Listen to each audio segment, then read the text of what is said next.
Coucou tout le monde, aujourd'hui on se retrouve avec une nouvelle vidéo et je vais vous présenter les livres que j'ai acquis et ceux que j'ai empruntés pour ce mois de juin. En tout cas, il va y avoir énormément de livres pour ce book haul-ci, puisqu'en fait il y a des livres que j'ai empruntés mi-mai et que je ne voulais pas mettre en fait dans mon book haul du mois de mai parce que je l'avais déjà tourné, je l'avais déjà monté et je l'avais posté. Donc j'avais pas du tout envie de refaire une autre vidéo. Donc c'est pour ça que voilà, vous aurez une grande partie des livres en fait que j'ai empruntés ou que j'ai achetés en mai, alors que c'est le book haul du mois de juin. Mais j'ai décidé, donc comme en juillet je vais partir en vacances, je n'achèterai rien. Enfin je pourrais pas, je serai pas à la maison, donc forcément j'aurai pas beaucoup d'acquisitions et zéro emprunt. Donc je me suis dit que je vous mettrai une petite partie des livres que j'ai eus en juin, je vous les mettrai en juillet pour que vous ayez une vidéo quand même book haul pour le mois de juillet. Donc comme je vous le disais, il y a beaucoup de livres que j'ai empruntés durant le mois de mai, donc j'ai accolé à cette vidéo-ci plusieurs vidéos. Donc deux vidéos que j'avais tournées en mai, donc une mi-mai et une fin mai, donc je ne serai pas habillée de la même manière, mais bon, c'est pas bien grave, me direz-vous. Donc on va commencer par ce que j'ai acheté, et il n'y a que des mangas, donc on commence tout de suite. Le premier que j'ai acheté, c'est Inséparable de Ai Minase, le tome 10, aux éditions Panini Manga. Donc j'ai lu le 9 et voilà, ça me tente bien de lire le 10 là, je pense m'y mettre dans pas très longtemps. Et on se rapproche rapidement de la fin et j'ai hâte de savoir ce qui va se passer dans celui-ci. Donc je vais vous montrer les dessins.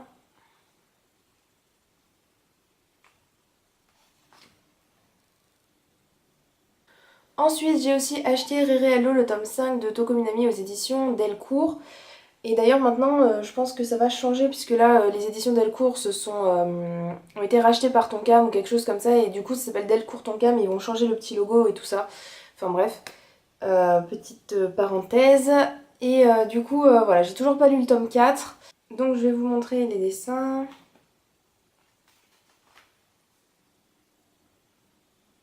Ensuite j'ai commencé deux séries. Donc j'ai d'abord pris Ugly Princess de Natsumi Aida aux éditions Akata. Donc c'est le premier tome, la version collector, donc je vais vous montrer tout ça. Déjà le livre est super joli je trouve et la couverture du coup est pas la même en version collector que dans la version normale. Donc la version normale elle a cette couverture-ci. Je sais pas si vous verrez bien. Et du coup il y a des pages couleurs. Alors je vous montre aussi le manga sans la jaquette. Je pense que c'est la même chose pour la version collector que pour la version normale. Donc voilà. Alors je vais vous montrer du coup ce qu'il y a. Donc ça c'est la première page. On a donc une interview de l'auteur en plus qu'il n'y a pas dans la version normale. Et il y a donc des pages colorées. Voilà. Et après c'est le manga normal. Du coup, voilà. Je vous avais dit que j'avais déjà lu cette série, enfin que j'ai commencé sur internet. Et elle ne m'avait pas plus intéressée que ça. Mais en voyant l'objet, je me suis dit que voilà, il fallait que je le prenne. Et au pire, si ça m'intéresse pas du tout, voilà. Mais je me dis que ça va être intéressant puisque c'est une histoire assez originale. On suit une jeune fille qui s'appelle Meguro, qui est une fille plutôt pas très jolie, pas très... plutôt renfermée, un peu geek, otaku, tout ça, bref. Et elle a pas beaucoup d'amis. Et elle va rencontrer Kunimatsu, qui est un jeune garçon, qui va lui adresser la parole, et c'est un des seuls garçons qui lui parle. Et elle va tout de suite fantasmer sur lui, elle va vouloir sortir avec lui, tout ça, bref. C'est du Natsumi Aida, c'est-à-dire que c'est assez... je vais pas dire grossier, mais voilà, il y a beaucoup de choses du réel, et c'est pas voilà, un truc très girly, tout ça. Donc voilà, il nous montre par exemple ici... je sais pas si vous verrez bien. Du coup, on a Meguro, cheveux rebelles qui ressemblent à des poils de foufoune, mèches qui rebiquent systématiquement vers la gauche, double paupière proéminente et gonflée. Le personnage ressemble un peu à la version off de Nika. Je crois qu'elle s'appelle Nika dans Switch Girl. J'avais envie de découvrir ce livre dans sa version finale. Et donc voilà, je pense que je le lirai très très prochainement, donc vous en aurez des nouvelles très prochainement. Ensuite, je pense que vous l'avez déjà vu, et c'est le premier tome de I Love You Baby de Miko Komori aux éditions Panini Manga, que j'ai lu donc au mois de mai. Et j'avais vraiment adoré cette lecture. J'ai fait d'ailleurs une vidéo présentation que je vous mettrai en barre d'infos si vous voulez aller voir. C'était vraiment une super lecture, toute mignonne, toute fraîche et tout ça, sans être vraiment gnangnan. Donc voilà, je vous la conseille vraiment. On suit une jeune fille qui s'appelle Mireille qui n'a pas le droit de sortir de chez elle. Enfin, sa mère lui interdit de sortir puisqu'elle est vraiment très mignonne et elle attire tous les garçons et donc ça va forcément lui causer un problème, enfin des problèmes tôt ou tard. Donc sa mère préfère la préserver et lui demande de rester tout le temps chez elle ou voilà, de ne pas sortir. Mais grâce à ses amis, elle va essayer de sortir et essayer un peu de déjouer les plans de sa mère et tout ça. Et donc elle va rencontrer un jeune garçon et qui va un peu la sauver et voilà. Enfin bref, c'est un peu un shoujo typique, mais j'ai vraiment adoré ce premier tome. La série est terminée en 4 tomes et le deuxième tome va sortir fin juin et j'ai vraiment hâte de pouvoir lire la suite et je vais vous montrer les dessins. Donc voilà pour ce que j'ai acheté, il n'y avait vraiment pas énormément grand chose. Et du coup maintenant on va passer à la partie emprunt. Donc là c'est vraiment ce que j'ai emprunté dernièrement. Et après vous verrez que ce que j'ai emprunté mi-mai et après fin mai. Donc pour ce que j'ai emprunté cette fois-ci, il s'agit uniquement de manga parce que comme vous le verrez j'ai vraiment beaucoup de romans et j'ai encore... il me reste encore beaucoup de choses à lire. Donc je me suis dit que j'allais emprunter que des mangas. Et donc cette fois-ci j'ai emprunté la fin de Le Sablier. Donc 7, 8, 9, 10 de Hinako Ashihara aux éditions Kana. Donc le tome 7, le tome 8, le tome 9 et le tome 10. Donc j'aime beaucoup cette série, j'ai déjà lu jusqu'au tome 6 et voilà, il me tarde de lire la suite, j'aime vraiment beaucoup cette série. Donc je vous montre encore les dessins, mais je pense que maintenant vous devez être habitués à cette série parce que je vous la montre tout le temps, Donc du coup, qui dit fin de la série dit forcément qu'il y aura une vidéo review sur cette série. Alors je sais pas si je la ferai durant le mois de juin, ce qui m'étonnerait, mais peut-être durant le mois de juillet je la posterai ou je sais pas, enfin bref. On verra ça un peu plus tard. Donc maintenant je vous laisse avec le reste de la vidéo et je m'excuse d'avance puisque c'est assez long. Mais pour une fois, voilà, j'ai pas mal de choses à vous montrer. Donc maintenant je vais passer au livre que j'ai emprunté à la médiathèque mais que j'ai emprunté depuis pas mal de temps déjà puisque c'est les tout premiers que j'ai empruntés donc mi-mai. Je viens de les emprunter aujourd'hui, on est le 14 mai donc voilà, certainement que quand vous verrez cette vidéo en fait je vous les aurais peut-être même présentés dans mes lectures de mai. Donc on va commencer peut-être par les romans comme d'habitude. Là j'ai emprunté pas grand chose cette fois-ci. Donc j'ai juste emprunté donc L'apprenti épouvanteur, le tome 1 de Joseph Delaney aux éditions Bayard Jeunesse. Donc c'est un livre qui je crois fait partie d'une série qui doit comporter 10 ou 12 tomes. C'est écrit assez gros, c'est... Voilà, donc je pense que ça va se lire très vite, ça fait même pas 300 pages je crois. Et voilà, ça m'a l'air assez intéressant, j'ai entendu beaucoup de bonnes choses. Et j'espère qu'il va me plaire. Donc c'est l'histoire d'un garçon qui va être en fait un apprenti sorcier un peu. Et c'est une histoire qui est un peu du même style qu'Harry Potter. Donc voilà, je pense que ça va me plaire. Ensuite j'ai aussi pris Laisse brûler de Antoine Dolle aux éditions Sarbacane dans la collection Exprime. Donc c'est un livre qui m'avait pas forcément tenté, mais j'ai vu qu'il n'y a pas si longtemps que ça, Audrey du Souffle des mots l'avait lu et que je crois qu'elle en avait plutôt eu un bon avis. Donc voilà, je voulais le lire. En plus c'est un livre, j'avais commencé les 2-3 premières pages et ça a l'air d'être un livre assez fort, assez émotionnellement parlant, assez intense. Ça raconte l'histoire de 3 garçons qui vont avoir des destins qui vont s'entremêler. Et c'est une histoire aussi sur l'homosexualité, donc j'ai hâte de voir ce que ça peut donner. Et pour les mangas que j'ai empruntés, donc là il y en a quand même pas mal. Je me suis dit que tant qu'ils étaient à la médiathèque et qu'ils n'étaient pas empruntés, j'allais faire la radia quoi en fait en gros. Donc j'ai emprunté la suite de Six Half, donc j'ai le tome 3, 4 et 5 de Rikako Iketani aux éditions Delcourt. Donc le 3, le 4 et le 5. Comme ça je pourrais continuer la série.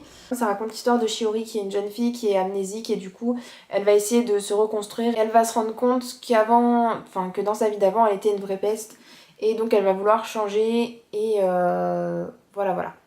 Donc je vais vous montrer les dessins.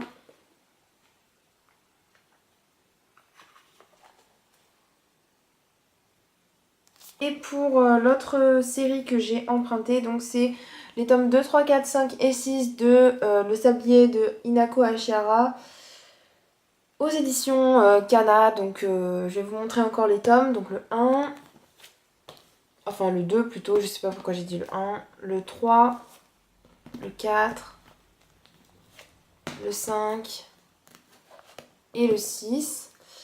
Donc voilà, j'ai hâte de continuer aussi cette série. Je sais que voilà, j'ai lu que le 1 pour le moment, donc j'ai hâte de voir ce que l'auteur va en faire. Donc c'est l'histoire d'une jeune fille qui va se retrouver dans un trou un peu paumé et elle va faire la connaissance de Daigo qui est un garçon avec qui elle va avoir une histoire d'amour.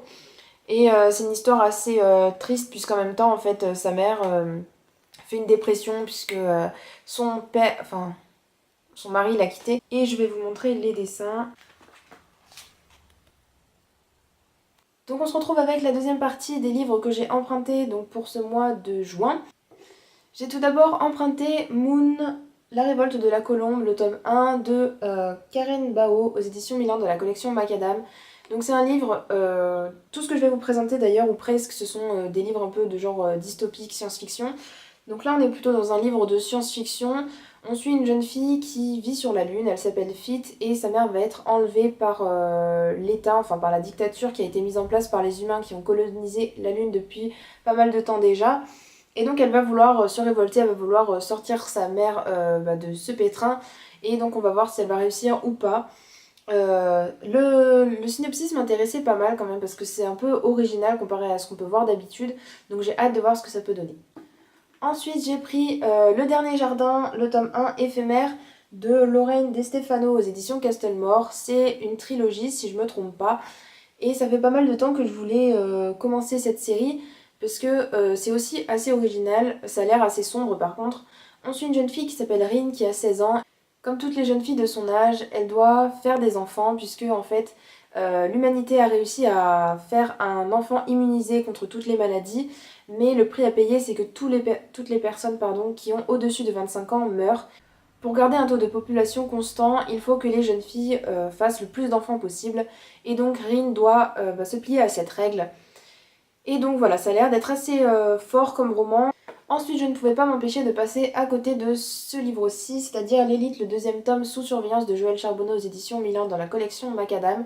C'est un livre, je vous avais parlé du premier tome il n'y a pas si longtemps que ça, alors je pense que c'était dans mon bilan du mois de mars si je me trompe pas.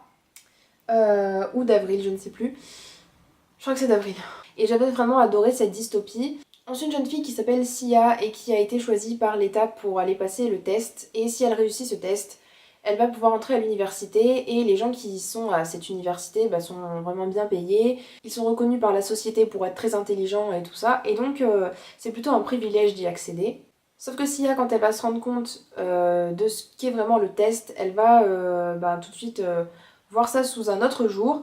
Et, et donc j'ai vraiment adoré le premier tome. Je trouve que il était vraiment très intéressant, très dynamique et tout ça. Donc j'ai vraiment envie de découvrir la suite. Ensuite, j'ai pris le tome 2, Fragments de Dan Wells, aux éditions Albin Michel dans la collection Wiz. J'avais acheté le premier tome en version poche l'année dernière, je crois vers la fin de l'année ou début de cette année, je me souviens plus très bien.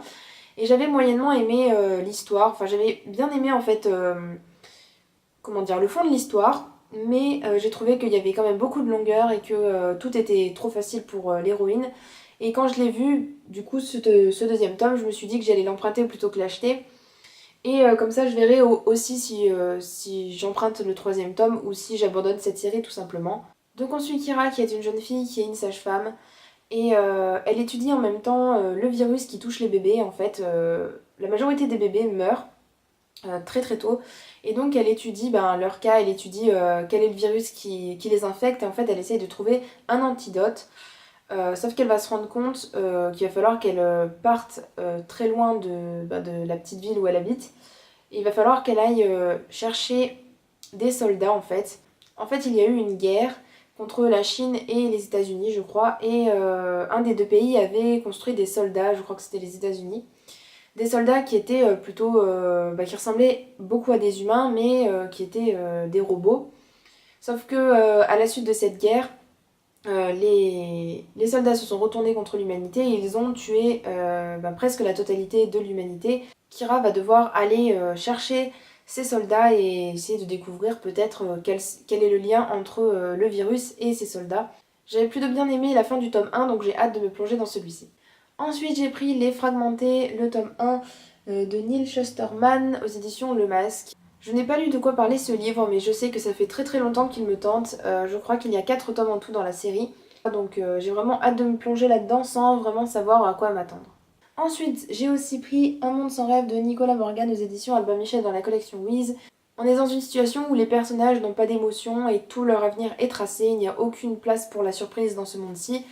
Et on retrouve des personnages, comme d'habitude, qui sont en marge de cette société et donc qui veulent avoir plus de liberté. Je ne sais pas du tout à quoi m'attendre avec ce livre, en fait je l'ai pris un peu au pif en lisant le résumé, en voyant que ça pouvait être intéressant. Mais je ne sais pas du tout s'il est à la hauteur des autres dystopies du même genre ou pas. En tout cas, j'essaierai de le lire assez rapidement pour vous en dire des nouvelles. Ensuite, pour le dernier roman que j'ai emprunté, c'est La bibliothèque des cœurs cabossés de Katharina Vivald aux éditions Livre à diffusion. C'est un livre que j'ai vu pas mal, parce que ça a été un best-seller je pense, enfin il a eu pas mal de bonnes critiques quand même, et donc je voulais l'emprunter. En fait surtout je l'ai pris pour ma maman, pour qu'elle le lise, parce qu'elle voulait le lire, mais je sais pas encore si je vais le lire ou pas, enfin je verrai, je le commencerai s'il m'intéresse ou pas. Donc là c'est vraiment plutôt un contemporain, on suit une jeune femme qui s'appelle Sarah, qui a la trentaine, et qui correspond avec Amy, qui est une femme plutôt âgée de 65 ans. Sarah vit en Suède et Amy habite aux États-Unis. Elle parle de bouquins, elle parle de plein de choses, de leur vie et tout. Et Sarah va vouloir déménager, va vouloir rencontrer Amy. Et elle va arriver dans ce petit trou paumé et elle va découvrir un peu les gens qui sont là. Elle va vouloir ouvrir cette bibliothèque et tout ça. Enfin bref, ça parle surtout de livres, ça parle aussi je crois, d'amitié et de sentiments humains et de tout ça. Donc voilà. J'aimerais bien le lire, mais je sais pas vraiment si ça va m'intéresser plus que ça. Donc je verrai bien si je le lis ou pas. Et donc pour finir, il s'agit de 2 mangas. C'est Vampire Knight, le tome 4 et le tome 5 de Matsuri Ino aux éditions Panini Manga. Donc comme je vous disais dans mon bilan du mois précédent, c'était des tomes qui me... Enfin, le tome 2 et le tome 3, en fait, je me suis rendu compte que mon intérêt pour la série commençait un peu à régresser. Pas qu'il se passait moins de choses ou quoi que ce soit, mais voilà, je voyais pas vraiment où l'auteur voulait nous mener, et puis les choses arrivaient un peu comme ça. Donc voilà, j'ai hâte de pouvoir quand même savoir si le 4 et le 5 m'intéressent plus. Donc je vous montre les dessins. Bah voilà, j'espère que la vidéo n'aura pas duré 10 ans, je pense qu'elle était assez longue quand même parce que j'avais pas mal de choses à vous montrer. Donc je vous dis à bientôt dans une prochaine vidéo. Ciao ciao!